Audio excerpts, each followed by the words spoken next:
நம்ம சுவாசிக்கிற நேரம் இருக்குல்ல, அதுதான் அதிகாலை ஒரு 3 மணி பிரம்ம முகூர்த்தம்னு சொல்லுவாங்கல்ல, அந்த மாதிரி நேரங்கள்ல அந்த அந்த காலத்துல சேவல் கூவுன்னு சொல்லுவாங்க.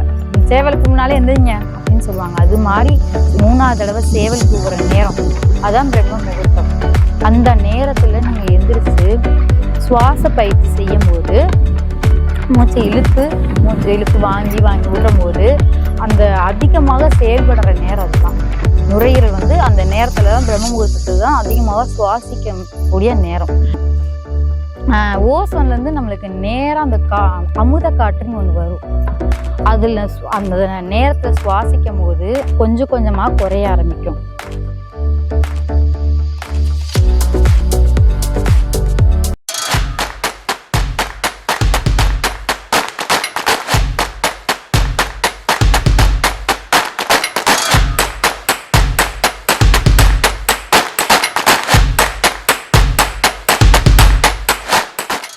வணக்கம் நேயர்களே, நான் உங்கள் இயற்கை வாழ்வியல் ஆலோசகர் ஹேமா. இன்னைக்கு நம்ம பேச போற மருத்துவம் நுரையீரலை பத்தி. நுரையீரலிருந்து என்னென்ன ப்ராப்ளம்ஸ் வருது, நுரையீரல் எப்படி பாதிக்கப்படுது, நுரையீரல் நம்ம எப்படி அந்த இதை பாதுகாத்து கொள்ளலாம், அதை பத்தி நம்ம இன்னைக்கு பேச போறோம். நுரையீரலை நம்ம எப்படி பாதுகாத்து கொள்ளலாம்? நம்ம சுவாசிக்கிற நேரம் இருக்குல்ல, அதுதான் அதிகாலை ஒரு 3 மணி பிரம்ம முகூர்த்தம்னு சொல்லுவாங்கல்ல, அந்த மாதிரி நேரங்கள்ல அந்த அந்த காலத்துல சேவல் கூவுன்னு சொல்லுவாங்க. சேவல் கூவுனாலே எந்திரிங்க அப்படின்னு சொல்லுவாங்க. அது மாதிரி 3ஆவது தடவை சேவல் கூவுற நேரம், அதான் பிரம்ம முகூர்த்தம். அந்த நேரத்துல நீங்க எந்திரிச்சு சுவாச பயிற்சி செய்யும் போது மூச்சை இழுத்து வாங்கி விடுறும் போது அந்த அதிகமாக செயல்படுற நேரம் அதுதான். நுரையீரல் அந்த நேரத்துலதான் பிரம்ம முகூர்த்தத்துல தான் அதிகமாக சுவாசிக்க கூடிய நேரம்.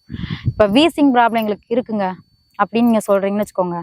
அப்ப நீங்க அந்த நேரத்துல அந்த பிரம்ம முகூர்த்த நேரத்துல எந்திரிச்சு உட்காந்து ஒரு 10 இருந்து 20 நிமிடம் அந்த நேரத்துக்குள்ள நீங்க அந்த சுவாசி பயிற்சியை எடுக்கும்போது ஓசோன்ல இருந்து நம்மளுக்கு நேரம் அந்த அமுத காற்றுன்னு ஒண்ணு வரும்.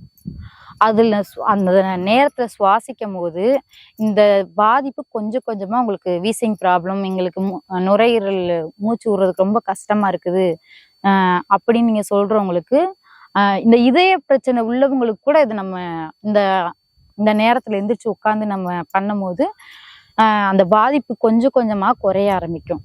நம்ம உடம்புலயே முக்கியமான பகுதின்னு எடுத்துக்கிட்டா நுரையீரல் தான்.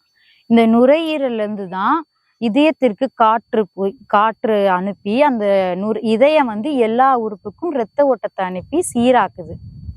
அந்த பிரம்ம முகூர்த்தம்னு சொல்ற நேரத்துல அந்த இதயமும் சரி நுரையீரலும் சரி அந்த நேரத்துல நீங்க செய்யும் போது உங்களுக்கு உரிய பாதிப்பு கொஞ்சம் கொஞ்சமா குறைய ஆரம்பிக்கும்.